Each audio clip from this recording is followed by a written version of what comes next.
자, 여러분 안녕하십니까. 오늘도 신나는 암호화폐들에 관련된 소식을 가지고 여러분들께 인사를 드리고 있는 크립토 토마토입니다. 자, 지금 현재 비트코인 가격은 11,556불로 나쁘지 않은 흐름을 보여주고 있는데요. 자, 그 반면에 오늘 미국 달러가 강하게 반등을 해주면서 지금 보시면은 미국 증시들은 떨어지고 있는 그런 모습을 보여주고 있습니다. 그뿐만 아니라 이 달러 차트상에서도 달러가 강세를 지속적으로 보여주고 있다고 하는데요. 조금 더 큰 그림으로 보시면은, 자, 이렇게 장기 하락 추세에 도전을 하는 듯한 달러의 모습이 보여지고 있습니다. 만약에 이 추세를 뚫고 올라가게 된다, 그러면은 이제 미국 증시라든지 관련된 자산들은 좀 흔들리게 되겠죠. 반면에 이 추세에 맞고 떨어지게 된다, 그러면은 여기 있는 이 추세까지 하락을 기대를 해볼 수 있으면서 금이라든지 미국 증시는 강세를 다시 한번 보일 수가 있을 것입니다. 자, 과연 달러는 어느 방향으로 움직일 것인가? 자, 일단 오늘 같은 경우 달러가 반등을 하는데도 비트코인은 잘 버텨주고 있는 상황. 아직 이른 바람일지는 모르겠지만은 비트코인이 이런 식으로 쭉쭉 성장을 해줘가지고 기존 전통 자산들과 디커플링하는 그런 모습이 연출될 수 있기를 바라봅니다. 자, 그 다음은 이 파일코인. 제 유튜브 채널에 정말 많은 사람들이 이 답글란을 이용해서 이 파일코인 광고를 최근에 많이 했었는데요. 저도 웬만하면 이 광고 글들을 삭제하거나 하지는 않습니다. 선을 넘지 않는 이상 다들 이제 먹고 살려고 하는 것이니까 이해를 하면서 이제 건드리지는 않았었는데요. 자, 아무튼 이 꾸준히 광고를 했었던 파일코인이 이번에 메인넷 정식 출시를 선언하게 되면서 바이낸스에 상장하는 그런 쾌거까지 거둘 수가 있었다고 합니다. 그래서 기존에 파일코인 이 투자를 들어가셨던 분들께서는 어느 정도 수익을 낼 수 있지 않았을까라는 생각도 해보는데요. 참고로 알아두셔야 될 것이, 이 파일코인 지금 현재 가격이 막 39달러 막 이 정도 되는 것 같네요. 근데 이 파일코인 같은 경우 ICO 때 가격이 1달러에서 6달러, 그리고 파일코인 관계자들은 75센트에 매수를 했었다고 합니다. 지금 이때에 비하면은 가격이 몇 배가 오른 상황인데요. 투자를 하실 분들은 이런 부분들도 참고를 하실 수 있으면 되겠고, 자, 그 다음에는 이더리움의 절반 이상이 1년 동안 이동이 없는 그런 상황이라고 합니다. 코인텔레그래프에서는 이러한 데이터를 두고 이더리움 2.0 출시일이 다가오는 가운데 다수 거래 주소가 지난해부터 이더리움을 축적해오기 시작했다라고 하면서 기대감을 한껏 나타내기도 했었습니다. 그러면서 이더리움 2.0의 총괄 개발자 데니 라이언은 이야기하기를, 여전히 우리는 이더리움 2.0의 2020년 출시를 목표로 하고 있으며 조만간에 하나의 명확한 출시를 확정해야만 할 것이다 라는 발언을 남겼는데요. 2020년 이더리움 2.0 출시 가능할 것 같죠. 자, 그 다음에 베리 실버트가 나와가지고 최근에 또 이런 발언을 해주게 되는데, 이 그레이스케일의 이더리움 신탁이 있죠. 이더리움 신탁이 보유하고 있는 이더리움 양은 전체 이더리움 유통량의 2% 이상이나 된다라고 합니다. 굉장히 많은 양이죠. 이 그레이스케일 역시 이더리움의 떡상을 이제 염두에 두고 있는 것이 아닌가 싶은데요. 그래서인지 모르겠지만은 굉장히 재밌는 차트가 돌아다니길래 한번 여러분들께 공유를 해드리려고 가지고 와봤습니다. 자, 이 배경 그림은 여러분도 아시다시피 이 투자의 사이클과 사람들의 심리 상태를 나타내는 그 표이죠. 여기에 이더리움 차트를 대입해봤더니 아니나 다를까 이제 굉장히 비슷한 흐름을 보여주고 있는데요. 지금 이더리움 차트 같은 경우는 믿지 않는 단계, 이더리움이 바닥을 찍고 지금부터 상승할 것이라는 것을 믿지 않는 단계의 차트에 와 있다라고 합니다. 여기서 시간이 조금만 더 지나가게 되면은 여기 나오죠. 여기라고 볼 수가 있겠는데, 믿지 않음에서 다시 한번 슈퍼 떡상을 시작할 수가 있게 될 것인데, 그 말인 즉슨 이더리움이 대상승의 초입부에 와 있다, 이 차트상 봤을 때 이렇게 생각을 해볼 수도 있겠다라고 이야기를 하고 있는 것이죠. 만약에 이더리움의 지금 현재의 가격이 여기다, 그런데 여기까지 올라갈 수 있다, 어마어마한 상승이 나올 수도 있을 것 같다라는 생각을 해봅니다. 자, 그런데 이 차트 두 개가 맞물리는 것이 참 재밌죠. 딱 이대로만 가주면 정말 좋겠다라는 생각을 해보고요.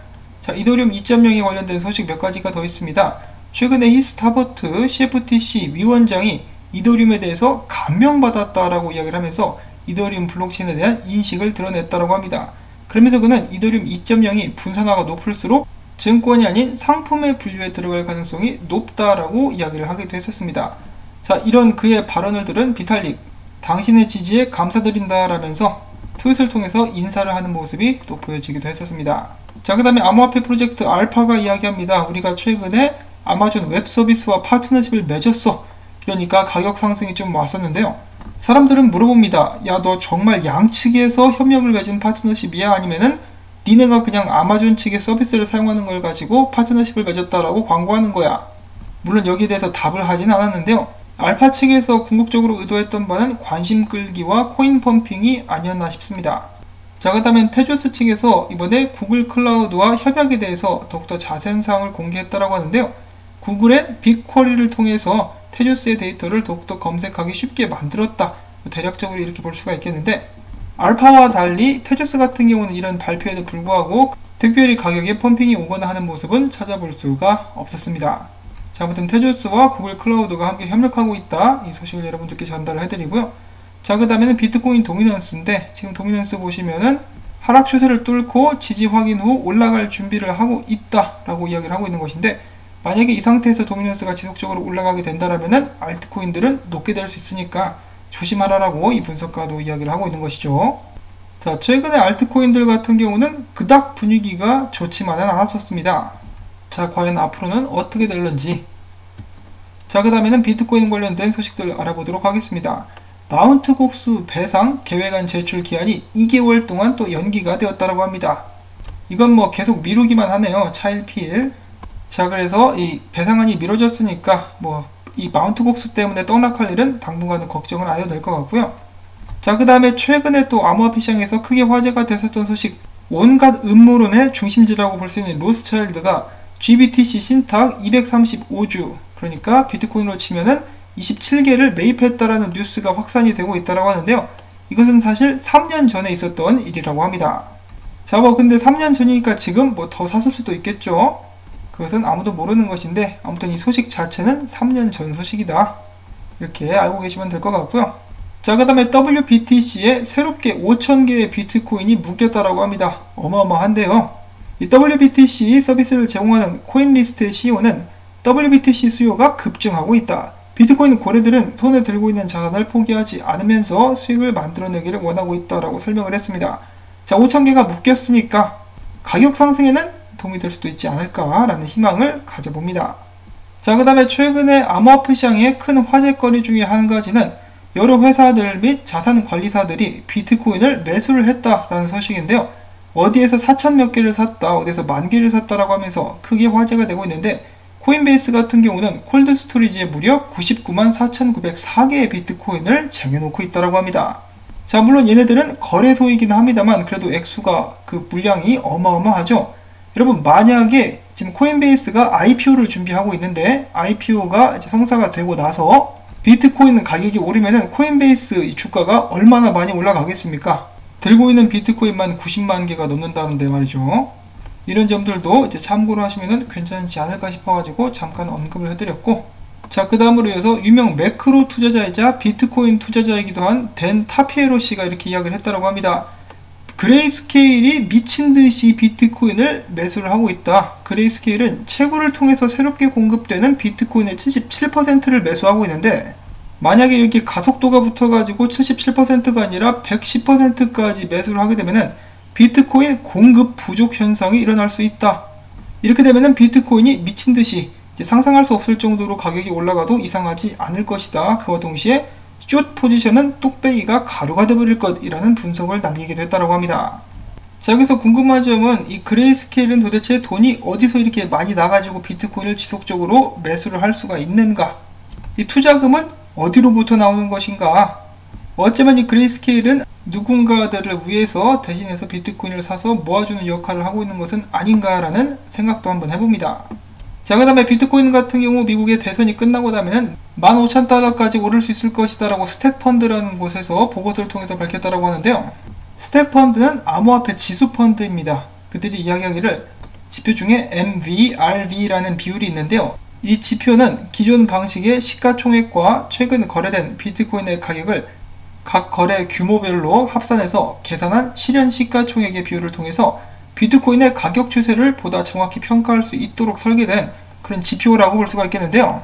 최근에 꾸준히 증가를 하는 모습을 보여주면서 최근에는 2017년 강세장과 비슷한 모습을 보이고 있다고 합니다. 자, 과연 미국 대선 끝나고 나면은 이제 진짜 불장 한번 시작될 수 있을까요? 단기적으로 비트코인에게 정말 중요한 가격대는 12,000달러라고 여러 분석가들이 이야기를 하고 있다고 하는데요. 그 중에 비잔틴 제너럴이라는 사람은 자신의 분석을 이용해서 비트코인 가격에 있어서 12,000달러는 매우 중요한 레벨이다.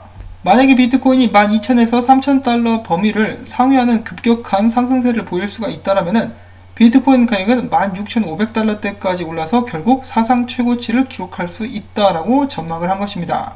자, 과연 비트코인은 언제쯤 12,000달러를 뚫을 수 있을 것인가? 그런데 우연찮게도 지금 비트코인은 지속적으로 상승하는 움직임을 보여주고 있었는데요. 여기 있는 강력한 추세 위에서 맞닿으면서 계속해서 버텨주고 올라가고 있습니다. 자, 그런데 이런 상승세를 지속하기 위해서는 비트코인은 이전보다 더 높은 고점을 기록을 해줘야 되는데요. 본의 아니게 그 고점이 12,000달러대 근처에 자리를 하고 있다는 것이죠. 그래서 고점을 계속해서 찍고 올라갈 수 있으면은 상승세가 이어지는 것이고, 힘을 쓰지 못한다면 이 추세가 무너지게 되면서 결국은 비트코인이 하락할 수밖에 없겠죠. 한편 비트코인의 바로 밑에 있는 CME 갭 아직까지도 건재한 그런 상황입니다. 그래서 크립토 비트코인 크리스 같은 경우는 여기서 CME 갭을 메꾸게 된다면 비트코인이 떨어져서 여기까지 갭을 메꾼다 치면은 여기 있는 이 지지선이 딱 그 자리거든요. 여기까지 떨어져 가지고 갭 메꾸고 상승하게 될 수 있지 않을까라는 상승 시나리오를 한번 그려보고 있었는데, 과연 어떻게 될지 한번 지켜보도록 하겠습니다. 아직까지 비트코인이 완벽하게 달러라든지 미국 증시와 디커플링을 하는 것이 절대로 아니기 때문에 지속적으로 이 달러 차트 지켜봐야 될 것 같고요. 대선 전에 지금 굵직굵직한 뉴스들이 터지고 있는데 과연 미국 증시에 어떤 영향을 끼칠지도 계속해서 지켜봐야 될 것 같습니다. 자, 그리고 참고적으로 지금 현재 암호화폐 시장의 심리 상태는 탐욕 단계에 머물고 있습니다. 자, 어느샌가 주말이 또 다가오면서 10월도 절반이 지나가 버렸는데요.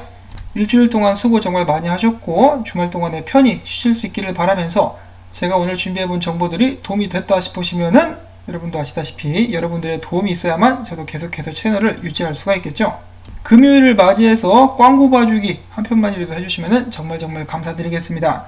자, 그러면 저는 다음에 새로운 소식 가지고 인사를 드릴게요. 안녕히 계세요.